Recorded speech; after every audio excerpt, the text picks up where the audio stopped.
Continuamos en esta interesante entrevista con el licenciado César Dargam, vicepresidente ejecutivo del Consejo Nacional de la Empresa Privada. Él es abogado, fue vicecanciller de la República y fue director de DICOEX, la Dirección de Comercio Exterior del Ministerio de Industria y Comercio y MIPYMES.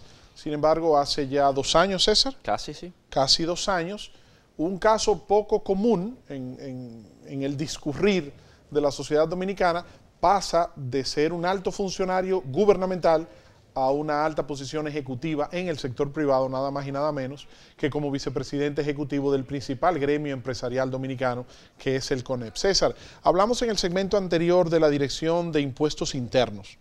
Tú decías del buen trabajo que se ha venido realizando a través de la Dirección de Impuestos Internos. Sin embargo, se habla de evasión fiscal, es un tema que durante muchos años ha estado en la agenda nacional.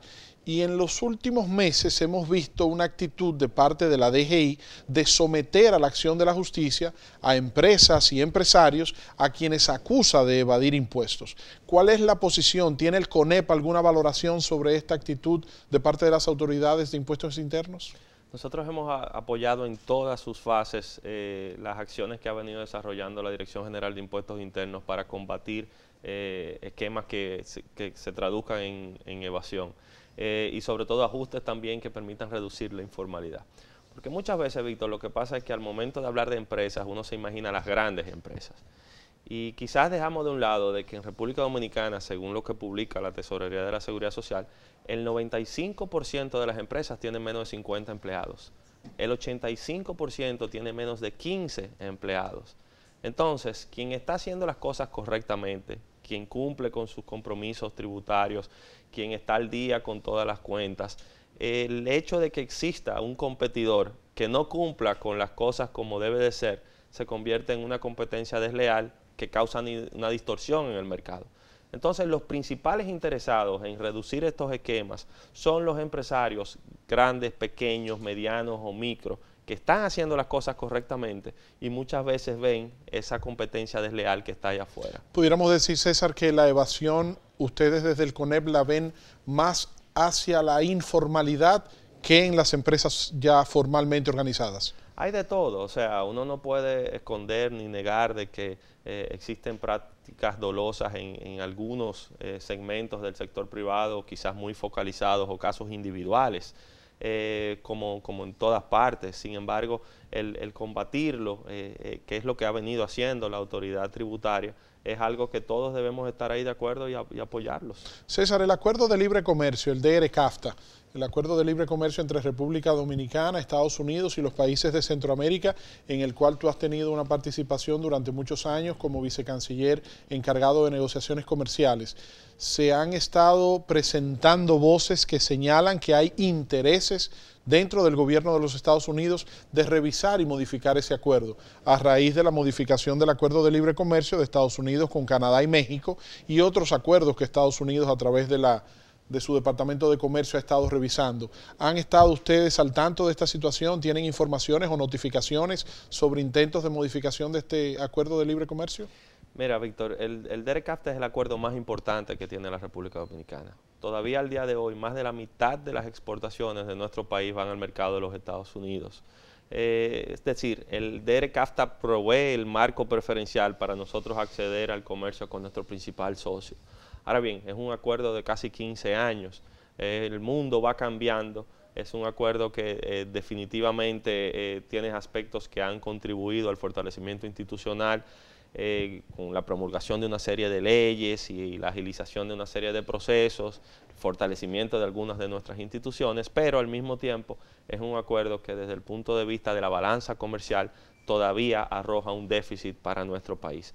Entonces es por eso que en esta etapa de madurez del acuerdo, algunos de los sectores más sensibles, sobre todo del sector agropecuario, han expresado su preocupación de qué ocurrirá al momento que esos productos ya entren completamente al libre comercio. Porque productos como el arroz, la habichuela, la cebolla, el ajo, la leche, tuvieron periodos de desmonte mucho más largos que otros productos. Entonces lo que ocurre es que al momento que se acerque ese calendario, digan, bueno, ¿qué va a pasar con nosotros? Y eso es normal y es saludable. Y de hecho lo que estamos viendo globalmente es una tendencia hacia apoyar la producción nacional. Ahora bien, para que exista una revisión de un acuerdo, deben las partes estar en esa sintonía. El propio acuerdo establece mecanismos que permitirían su revisión, específicamente en el tema agrícola. Existe una comisión que debe revisarlo periódicamente. El tema de los subsidios. Saludable, el tema de los subsidios y revisarlo de todas partes. Entonces, no debemos temer a lo que está por venir. Debemos entender que es un acuerdo importantísimo para nuestro país y estar conscientes de que en este momento del comercio global, pues el futuro y permanencia de los acuerdos es algo a preservar. Si usted nos acaba de sintonizar, estamos conversando con el licenciado César Dargam. César Roberto Dargam Espaillat es abogado, trabajó durante muchos años en el bufete de abogado Herrera, Pellerano y Herrera. Es un gran amigo, mi familia y su familia tienen una tradición de muchos años, y fue vicecanciller de la República cuando el ingeniero Carlos Morales Troncoso, ya fallecido, en paz descanse, fue canciller. César fue el vicecanciller encargado de negociaciones comerciales y fue también director de DICOEX, la Dirección de Comercio Exterior del Ministerio de Industria y Comercio, y ahora funge como vicepresidente ejecutivo del CONEP. César, hablemos de política. Vamos a analizar desde el punto de vista del empresariado, del CONEP, los tres aspectos de mayor fortaleza y de mayor debilidad que ustedes consideran del gobierno del presidente Danilo Medina. Sus tres principales luces y sus tres principales sombras. Definitivamente el gobierno del presidente Danilo Medina ha tenido un enfoque social, es decir, no solamente un enfoque en cómo funciona la economía, sino cómo eso tiene un impacto directo en el desarrollo social. Eso es algo que debemos todos la política social. Aplaudir, la política social. Por otra parte, ha procurado establecer vínculos entre los sectores productivos y el gobierno. Las visitas sorpresas. Más que las visitas sorpresas, las mesas que se han establecido de diálogo público-privado, el intento de abordaje de una serie de temas burocráticos que se han venido acumulando en el tiempo, única, al menos se ha visto registro. una intención real. Y sin lugar a dudas también lo que se está haciendo con la educación en la República Dominicana. Era una tarea pendiente. Ahora no solamente hablamos de cuánto se está disponiendo del presupuesto para la misma, sino que al momento de nosotros evaluar lo que han representado las tandas extendidas, la construcción de aulas, lo que representa República Digital para esa transformación de nuestro país, yo te podría señalar como tres aspectos luminosos. Su política social, el tema de eliminar la burocracia y la política educativa, la revolución educativa. Correcto. Las tres principales debilidades o los tres principales retos que entiendes que todavía tiene por delante el gobierno del presidente Medina. Todavía queda mucho por avanzar. Si bien es cierto, definitivamente tenemos una ley de compras y contrataciones, tenemos procesos más claros, todavía abordar temas de la transparencia en muchas instituciones y sobre todo en cómo algunos funcionarios desenvuelven sus funciones es algo fundamental. Seguir eliminando burocracia y sobre todo es un gobierno que ya va en su segundo mandato en cómo podemos innovar en temas de políticas públicas, a veces cambiar un poco las caras siguiendo la línea que se ha trazado. César, está sobre el tapete una eventual repostulación del presidente Danilo Medina. Algunos abogados, Julio Curi a la cabeza, establecen que para que el presidente tenga oportunidad de repostularse no sería necesaria una reforma a la Constitución, porque él sostiene la tesis de que hay una antinomia, una contradicción constitucional entre el transitorio que establece la no reelección y el derecho a la igualdad, con las condiciones de dos expresidentes que sí tienen derecho a aspirar y también el derecho a elegir y ser elegido, así como la no irretroactividad de la ley. Tú como abogado, ¿entiendes que en caso del presidente Danilo Medina optar por un próximo mandato tendría que hacerse bajo una reforma a la Constitución o podría presentarse sin necesidad de reforma? Mira, por el momento, desde el Consejo Nacional de la Empresa Privada, nosotros lo que hemos antepuesto son una serie de temas que están pendientes y deben ser abordados. Y no estoy esquivando tu pregunta, sino que te la responderé con qué hemos venido haciendo. El año pasado se estaba discutiendo aquí una ley de partidos y asumimos un rol activo con un tema que era muy sensible, que era el del financiamiento. porque entendíamos que lo que sí generaba preocupación era que acudiéramos a las elecciones del año 2020 con el marco normativo vigente. Entonces, primero una ley de partidos que estableciera reglas claras de cómo funcionan, cómo nacen y cómo se desempeñan los partidos, y fue aprobada una ley quizás lo más cercano de lo posible. Fue dentro de la agenda que ustedes consensuaron en el Congreso con una agenda combinada de establecer prioridades legislativas. Sin embargo, este año 2019, en la antesala de un año electoral, el presidente ha extendido la segunda legislatura del año 2018 con una prioridad muy marcada, que es la ley de régimen electoral. Porque la ley de partidos se lleva a los partidos hasta el momento que escogen las candidaturas. Sin embargo, lo que viene ahora es qué ocurre al momento de esos partidos, de esos candidatos, ir a las elecciones. Y por eso en este momento es sumamente importante que se logre algún tipo de acuerdo político y el país se dote de una ley de régimen electoral acorde con las exigencias de estos tiempos. Tú hablabas ahorita del Código de Trabajo, que es del 92. La ley electoral es del 97. Bueno, eran otro país. Era otro país y eran otras condiciones. Quizás eso y otros proyectos que están pendientes se tomarán lo que queda de estas legislaturas. A partir de febrero, nosotros tenemos muchos temas importantísimos, Víctor.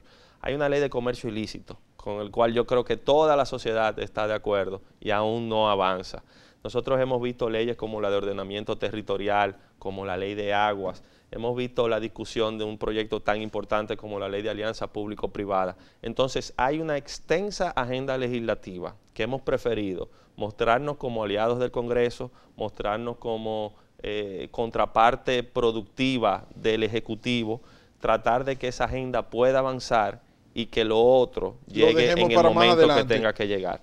Yo te aseguro a ti, y estoy en el seno del Consejo Nacional de la Empresa Privada, que al momento que sea oportuno, pues fijaremos las posiciones correspondientes, pero en este momento lo que estamos haciendo es asumiendo los temas que están ahí en la agenda y que no deben ser distorsionados. O sea, el país debe seguir avanzando al margen de cualquier discusión adicional que se esté celebrando. Hablando de reformas legislativas, la ley 8701 sobre seguridad social, las observaciones del CONEP sobre el comportamiento de esta ley y también preguntarte sobre la ley de lavado. Algunos sectores han expresado que es tan rigurosa que trae trabas para la inversión extranjera, tanto extranjera como local, de parte del sector privado. ¿Han evaluado ustedes, han revisado ustedes estas piezas legislativas y tienen algunas propuestas de reforma para el Congreso? De hecho, la ley de seguridad social, que también es del año 2001, antes uno se refería a ella como la nueva ley de seguridad social, pero ya tiene 18. Ya cumple mayoría de edad este año. Es una ley en la cual no podríamos ser injustos y reconocer que ha transformado el sistema de la seguridad social en la República Dominicana. Ha abordado temas tanto en el aspecto de salud como en el aspecto de pensiones que han cambiado definitivamente lo que es el rumbo. Ahora bien, en ambos aspectos, tanto en las pensiones como en la salud, hay cosas que pueden ser revisadas y pueden ser mejoradas. Lo que hemos sido es prudentes y hemos dicho de que no matemos la gallina de los huevos de oro, no destruyamos el sistema de la seguridad social en la República Dominicana, veamos qué ha ocurrido en otros países y sobre todo en el nuestro, en el aspecto de pensiones, en la medida que se van acumulando cada vez más recursos, qué es lo que está ocurriendo con eso. Y en el aspecto de salud, cómo podemos nosotros llegar a esas metas esperadas de un alcance universal, sobre todo en beneficio del afiliado, ahí está. ¿Y cómo podemos lograr una reforma institucional de, por ejemplo, la Tesorería de la Seguridad Social, de dotarla de mayor autonomía, de mayor fortaleza, cómo la DIDA puede jugar su rol, cómo las superintendencias también pueden articular? Entonces, sería sana la discusión de una reforma de la Ley de Seguridad Social, pero no vayamos a destruir lo que tenemos, sino que vamos a mejorar las cosas que ya estén bien. ¿La ley de lavado? Mencionabas la ley de lavado y se ha visto como un fantasma. Ya la ley de lavado también ahora cumpliría 2 años. Y no fue una decisión, nosotros en República Dominicana dijimos vamos a adaptarnos, sino que el mundo, y hoy ya lo hemos dicho mucho, el mundo fue cambiando. Esa ley fue parte de compromisos internacionales que ha asumido el país. Efectivamente trae consigo procedimientos, condiciones que cambian la forma de hacer negocios, la forma de los entes regulados operar. Lo que hemos visto en el tiempo es sobre todo aquellos sujetos obligados financieros, para ponerlo claro, los bancos, las entidades financieras, ha sido más fácil su adecuación porque ya venían con un nivel de cumplimiento, pero vemos sujetos obligados no financieros, dealers de vehículos, agentes inmobiliarios, joyerías, en fin, una serie de actores que no eran sujetos obligados, que ahora presentar una serie de declaraciones, procedimientos, conlleva costos, tiempos y obligaciones adicionales. Pero en la medida que se han ido pasando los reglamentos, se ha ido mitigando su efecto y definitivamente nos coloca a nosotros ya en otro nivel. Hemos pasado las primeras pruebas que se ha hecho de la aplicación de la ley en el seno de los organismos internacionales y entonces lo que debemos es contribuir a que se pueda seguir avanzando. Hacemos nuestra última pausa de la noche. Estamos conversando con el licenciado César Dargan, vicepresidente ejecutivo del Consejo Nacional de la Empresa Privada.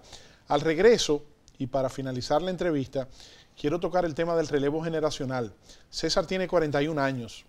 Celso Juan Marrancini, el nuevo presidente de la Asociación de Industrias de República Dominicana, tiene 45 años.